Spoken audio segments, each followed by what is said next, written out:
आदाब नाजरीन, हम आपके सामने एक बार फिर हाजिर हैं यूट्यूब चैनल के अहम प्रोग्राम में।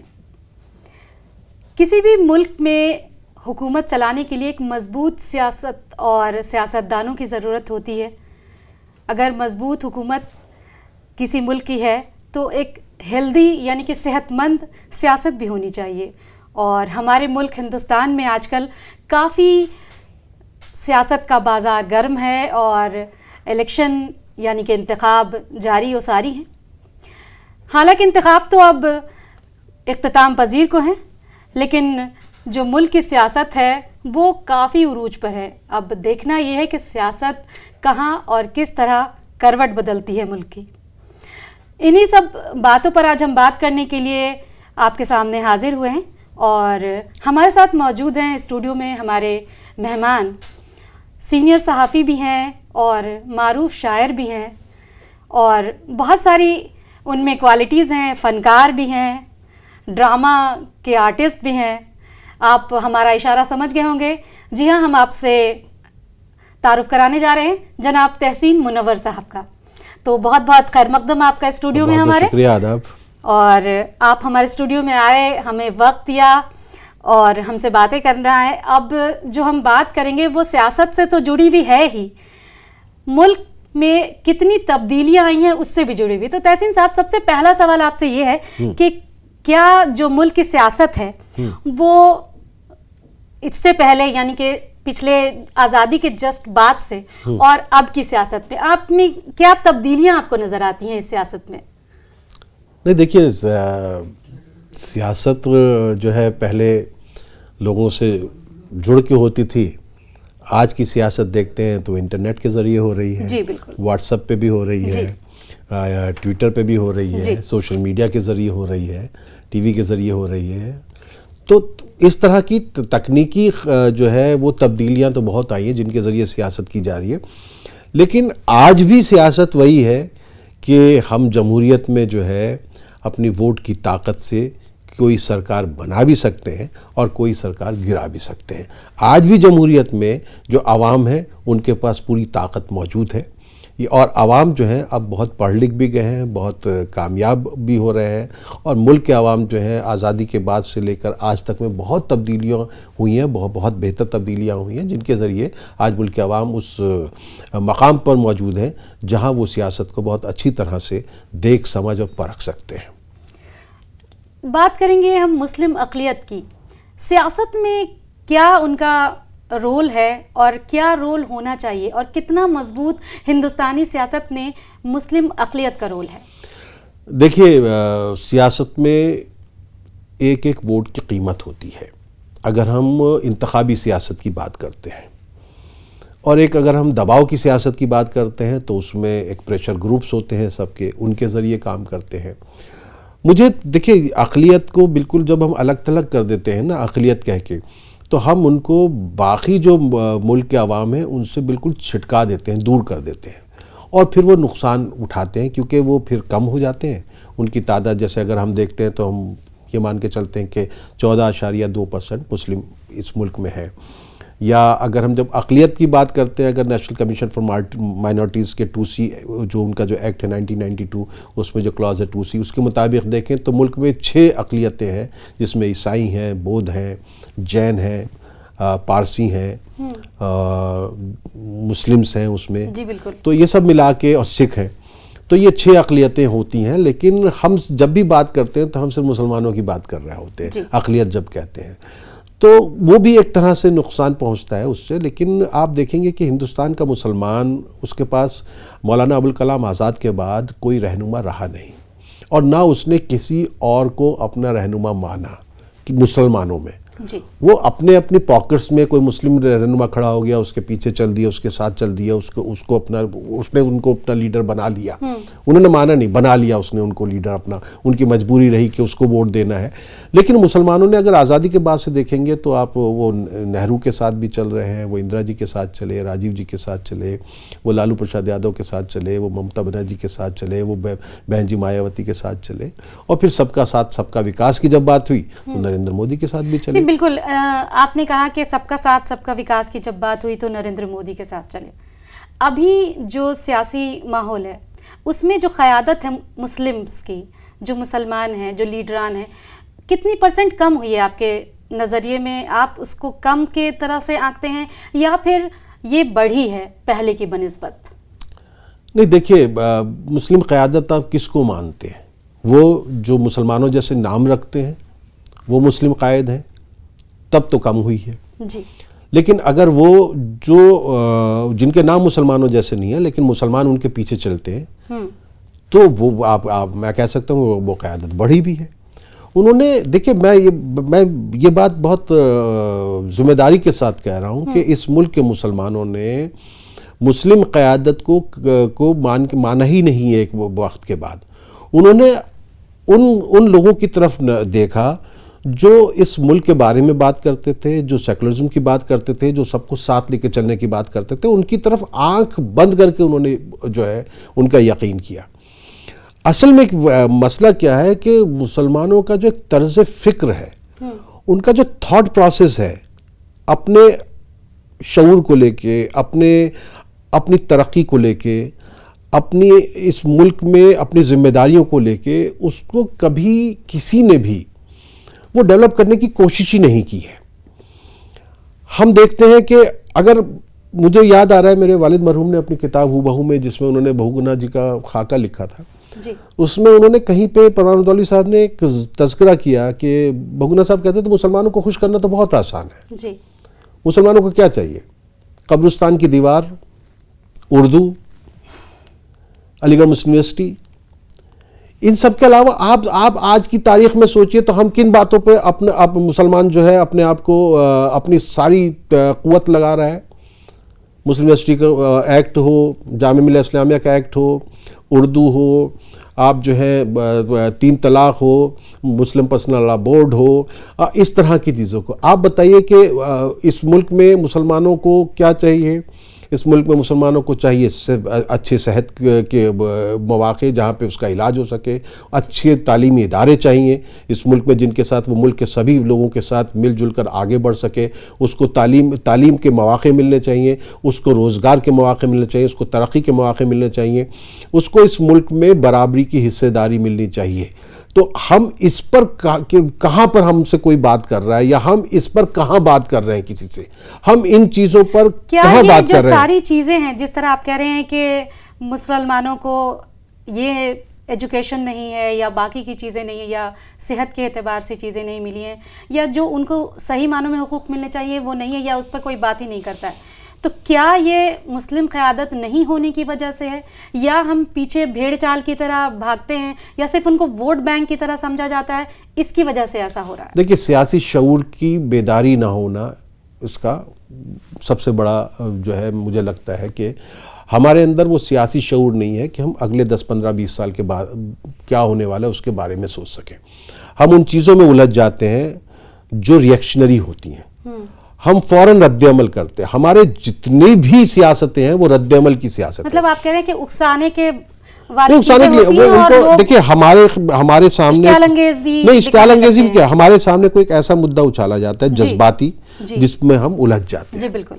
हम उस मुद्दे के इर्द गिर्द अपनी सारी ताकत सब कुछ लगा देंगे और फिर अब आजकल तो सोशल मीडिया का है तो जिसको देखिए उसी पर जो है कमेंट्स कर रहा होगा, वही पोस्ट कर रहा होगा, उसी तरह की शायरी हो रही होगी, उस तरह के मज़ामीन हो रहे होंगे, उस तरह की सारी चीज़ें होंगी। और जो आदमी इस तरह की बात कर रहा होगा, आप देखिए ना आपके अपने इलाके, अब तो हम लोगों के इलाके से हो गए ना कि हम लोग वहीं पर उसी जगह रहते हैं, उसी में जाके रह सकते हैं, उससे दूर जाके नहीं रह सकते। उनमें आप देख लीजिए पढ़े लिखे लोगों की कितनी इज्जत होती है, जो जिसके पास पैसा है उसकी कितनी इज्जत होती है, जिसके पास ज़रा सा भी पैसा ज़्यादा जाता है वो सोचता है कि मैं काउंसलर बन जाऊँ, मैं सियासतदान बन जाऊँ, इस पार्टी के साथ चल जाऊँ, उस पार्टी के साथ चल जाऊँ, मैं अपने आप को बड़ा कर लूँ, मैं अपने आप को एक कर लूँ। वो आप बताइए कि हम एक होके कहाँ सोच रहे हैं उस लिहाज से? बिल्कुल, एक ये तो हो गई आवाम की बात कि जो आम आवाम है उनका ये हाल है, वो अपने लिए एक ना तो पर्टिकुलर क़यादत जिसको कहें कि हाँ एक मजबूत क़यादत के वो पीछे चलने की बात सोचते हैं, ना बाकी चीज़ों को सोचते हैं। अब हम बात करेंगे मुस्लिम यानी कि जो उर्दू सहाफ़त है उस पर, उसका क्या रोल रहा हिंदुस्तानी सियासत में? मुस्लिम यानी कि उर्दू सहाफ़त का क्या रोल रहा? सहाफ़ियों ने किस तरह से अपना रोल निभाया या उनको और आगे क्या रोल निभाना चाहिए? देखिए, उर्दू सहाफ़त जो है आज़ादी से पहले से जी। वो एक मशाल लेके चली। वो उर्दू सहाफ़त ने आज़ादी के दीवानों को जो है बहुत मजबूती के साथ उनकी रहनुमाई की। इसलिए हम देखते हैं कि हमारे जितने भी आप चाहे वो गैर मुस्लिम रहनुमा हो चाहे मुस्लिम रहनुमा हो, उनका कहीं ना कहीं कुछ ना कुछ जोड़ जो है, क्योंकि उस वक्त उर्दू भी ज़्यादा थी, तो उर्दू सहाफ़त के साथ ही रहा है। और उर्दू सहाफ़त ने हमेशा हमेशा रहनुमाई की है। और जद्दोजहद आज़ादी में उर्दू सहाफ़त जो है वो मशाल बन के आगे आगे चली और लोग उसके पीछे चले। जंग आज़ादी के बाद भी उसने रहनुमाई की। आज की सहाफ़त में भी अगर आप, मैं कहता हूँ कि आप मुआजना करें, क्योंकि मैं तो कई ज़बानें जानता हूँ, मैं पंजाबी के अखबारात भी पढ़ लेता हूँ, कभी कभी बंगाली भी देख लेता हूँ, कभी उर्दू कश्मीरी सब सारी ज़बानें देखता हूँ, हिंदी देखता हूँ, अंग्रेज़ी देखता हूँ। आज भी मुझे मतलब जो उर्दू सहाफ़त आज भी अगर कहीं पे कोई मुजरिम जो है, कोई मुल्ज़िम है, कोई अपराधी है, किसी ने कोई जुर्म किया है, तो वो कोशिश करता है कि उसके नाम को छुपाए।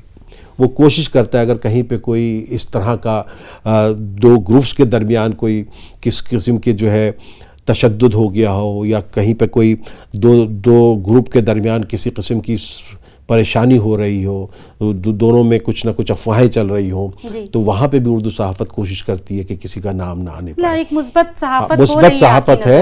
लेकिन बस यह है कि हमने उर्दू सहाफ़त को, हम उर्दू वालों ने भी उस अंदाज से नहीं देखा। और एक बात यह भी है कि जो हमारे उर्दू अखबारात हैं उनके पास वो रिसोर्सेज नहीं रहे, वो वसाइल नहीं रहे कि वो हिंदी और अंग्रेज़ी अखबारात के साथ मुकाबला कर सकें। हमारे जो हमारे पास जो सफ़ात है वो कम रह जाते हैं। कहीं ना कहीं सहाफ़त, उर्दू सहाफ़त भी पिछड़ गई है, जिस तरह से बाकी की चीज़ें पिछड़ी हैं मुसलमानों के दरमियान। आपको ऐसा लगता है? लेकिन इस पर, इसके आगे भी एक जहाँ है, जो सहाफ़ी हैं उन्होंने भी कहीं ना कहीं सियासी मैदान में, बहुत सारे सहाफ़ी ऐसे हैं जो उर्दू से सहाफ़त से निकल के सियासी मैदान में है, वो कितने कामयाब रहे और उन्होंने क्या किया क़यादत के लिए?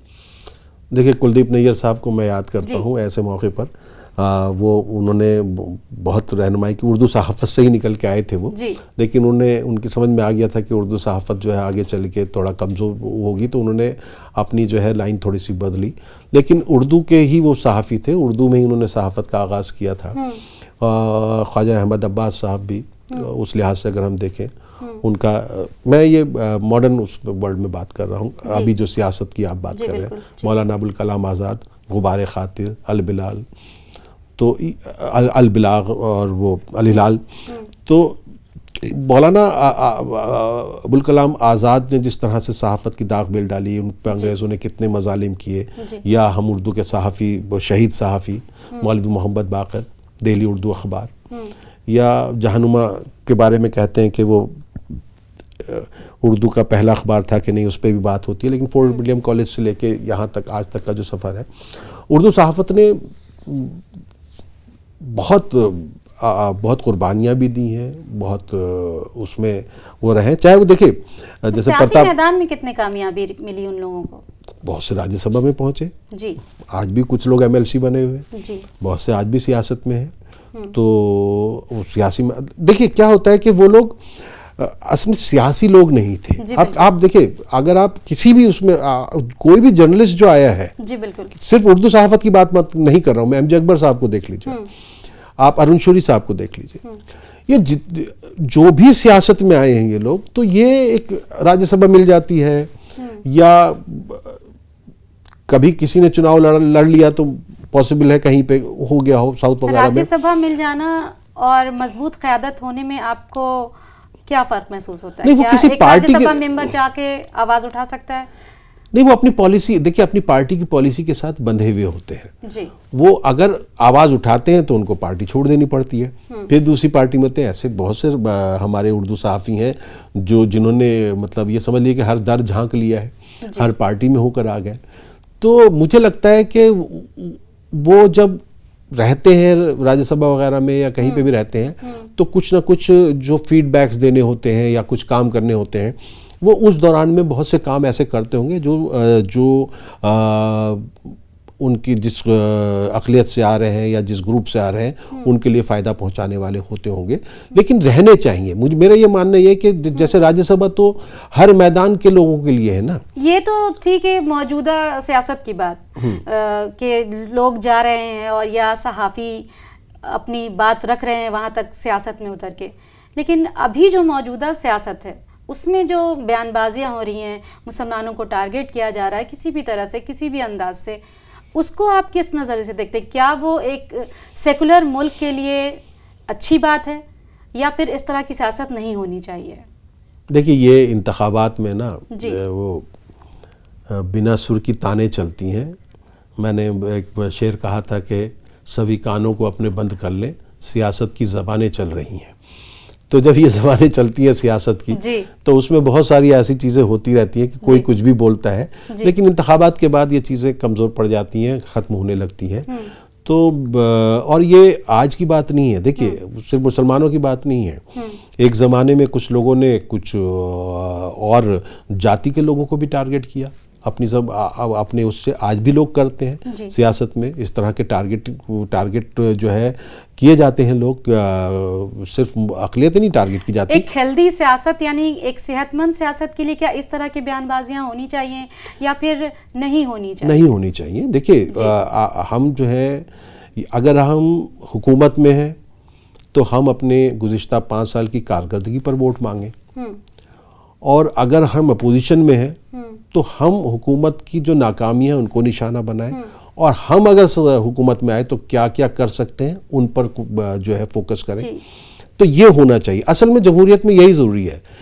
और मेरा तो मानना यह है कि 5 साल में अगर कोई आप लोगों ने आपकी हुकूमत देख रखी है तो ये 2-3 महीने में आप कुछ भी करेंगे उसका ज़्यादा असर नहीं होता, जब तक कि कुछ ऐसा कोई जज्बाती चीज़ ना हो जाए जिसमें लोग जो है अचानक आपकी तरफ लौट आए। नहीं तो लोग 5 साल में आपको अच्छी तरह से परख चुके होते हैं। उसके बाद यही वजह है कि ज़्यादातर हमारे यहाँ जो इंतखाबात होते हैं वो जो काम है उन पर नहीं होते, क्योंकि हम कामों पर वोट कहाँ देते हैं। बिल्कुल, लीडरान अपनी बातें दूसरी तरफ घुमा के रखते हैं। नहीं, हम आवाम तो गुमराह है ही ना। आवाम ने, आप बताइए कि आवाम बहुत से लोग बहुत अच्छा काम करते हैं अपने इलाके में, लेकिन उस पर वोट कहाँ देते हैं वो लोग। आवाम को तो ये भी पता नहीं कि पार्लियामेंट का जो मेंबर बन के जाता है उसके काम क्या है। वो उससे अपनी नाली का सवाल करते हैं, तुमने हमारी नाली नहीं बनवाई, तुमने हमारा ये नहीं किया। वो उसका काम थोड़ी है, ये तो आपको अपने काउंसिल से काम करवाना है, उसको तो पॉलिसी बनानी है वहाँ जाकर। लेकिन हम पार्लियामेंट मेंबर से कहते हैं कि उसने कोई काम ही नहीं किया, उसने कुछ नहीं किया। हमें खुद नहीं पता, और जो काम करता है हम उसको जिताते नहीं हैं। तो हम भी तो, गलती तो हमारी भी है, क्योंकि हमारा सियासी शऊर इतना बेदार हुआ ही नहीं कि हम अपने लीडर की पहचान कर सकें, हम सियासतदान की पहचान कर सकें, हम अपने नुमाइंदे की पहचान कर सकें ये हमारे काम आएगा कि नहीं आएगा। और फिर हम लोग ये कहते हैं यार सब चोर हैं, और इन सब चोरों में से कोई एक छोटा चोर चुनना होता है, तो वो भी गलत है, क्योंकि उसमें 22-25 नाम होते हैं। कुछ ऐसे लोग होते हैं कि जिन्होंने ज़िंदगी भर जो है इस तरह का काम किया होता है, आवाम की फलाह बहबूद के लिए काम किए होते हैं। हम उनकी तरफ देखते भी नहीं, हम शुरू के 3-4 नाम देखते हैं, उन्हीं पर वोट देखा जाता है। पार्टी पर जैसे पार्टी सिंबल या पार्टी का जो उम्मीदवार होता है उसको देख के लीडर को चुनते हैं, जो आवाम है उससे फ़र्क पड़ता है सियासत पर, या फिर एक जो लीडर है उसके काम को देख के चुनना चाहिए, तब जाके कहीं एक अच्छी और मजबूत हुकूमत बने और आगे काम भी हो? नहीं, देखिए सब कुछ देखना चाहिए। देखिए, पार्टी तो एक अहम उसमें हमारी जो पार्लिमानी जो सियासत है, पार्लिमानी इंतखाबात में पार्टी की एक अहमियत होती है, क्योंकि पार्टी ही से जो है चुन के जो है वज़ीर आज़म भी आता है। जो सांसद हैं, जो मेंबर पार्लियामेंट हैं, वही अपने लीडर को चुनते हैं, वही प्राइम मिनिस्टर बनता है। उसी तरह जब वज़ीर आला का इंतखाब होता है उसमें जो MLAs होते हैं, तो वो इंतखाबात करते हैं। इन सारी चीज़ों से हट के अगर हम अभी के हालिया मौजूदा इलेक्शन की बात करें, इंतखाब की, तो आपको क्या लग रहा है कि जिस तरह की बयानबाजियाँ हुई, जिस तरह के इल्ज़ामात एक दूसरे पर लगाए गए, उसके बाद आवाम का क्या फ़ैसला हो सकता है? नहीं, देखिए इस बार अगर हम देखिए इसको अपना एग्जिट पोल ही मान लेते हैं, बिल्कुल, तो देखिए इस बार सबसे बड़ी बात यह है कि एक विजिबल जो एक हमारे गुज़िश्ता 2 इंतखाबात में, पार्लियामानी इंतखाबात में जो एक विजिबल लहर सी थी जो नज़र आ रही थी वो कहीं नज़र नहीं आ रही है, मतलब इतनी नहीं है। जो भी है अंडर करंट किसी का हो तो अलग बात है। और आवाम जो है वो भी खामोश है, तो आवाम साइलेंट है, वोटर साइलेंट है, उसका पता नहीं चल पा रहा है सलीके से। और अगर आप भीड़ देखें किसी की उसमें रैलियों वगैरह में, तो भीड़ कभी भी जो है हम ये नहीं मानते कि भीड़ वोट लाती है, क्योंकि ये जो हमारा पूरा वोटिंग सिस्टम है ना, ये बूथ लेवल तक जो है प्लान होना चाहिए जी। और जब देखिए अगर हम बीजेपी के मुकाबले में इंडिया की बात करें, इंडिया अलायंस की बात कर लें, तो उसमें भी जो सबसे बड़ी परेशानी मुझे नज़र आती है कि जैसे वो यूट्यूब पर छाने की कोशिश करते हैं और दूसरे लोग टीवी पर छाते हैं, तो उसमें जो मुझे परेशानी नज़र आती है वो ये नज़र आती है कि ये इन्होंने लास्ट मोमेंट पे टिकट डिस्ट्रीब्यूशन किया है। इस पार्टी का जिस उम्मीदवार को उम्मीद थी कि मुझे टिकट मिलेगा उसको नहीं मिला, तो वो आपको नुकसान पहुंचाएगा। उसने अपने बूथ के लिए लोग जो तैयार किए होंगे बूथ का सेटअप, वो बूथ का सेटअप वो रहेगा नहीं।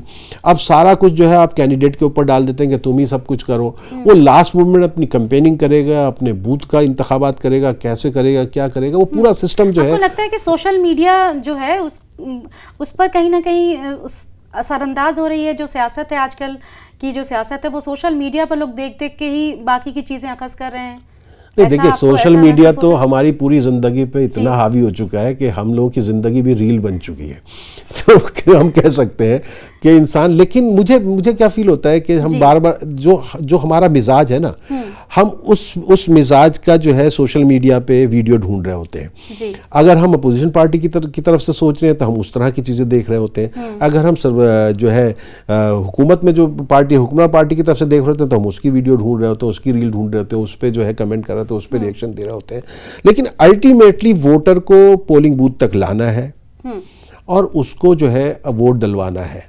वहाँ पर जो कामयाब हो जाएगा उसकी जो है मैं ये मान के चलता हूँ कि उसकी हुकूमत बन जाएगी। इस बार के इंतखाब में ये देखने को हमें मिला कि वोटिंग तो अच्छी खासी हुई और लोग निकल के भी आए। जहाँ जिस इलाकों में कम वोटिंग होती थी वहाँ पर भी वोटिंग देखी गई इस दफ़ा ज़्यादा।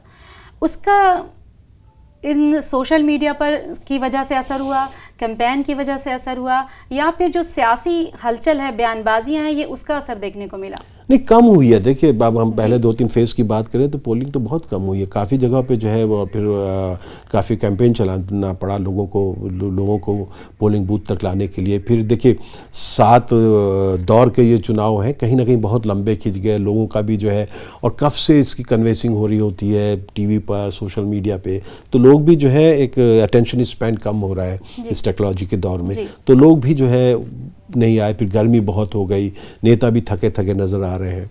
तो ये सारी चीज़ें जो है हमें लगता है कि हमें इस डिजिटल इंडिया के दौर में, ये जो इतने दौर में हम चुनाव करा रहे हैं, इसको थोड़ा सा समेटना पड़ेगा, चाहे इसके लिए कोई भी रास्ता निकाले।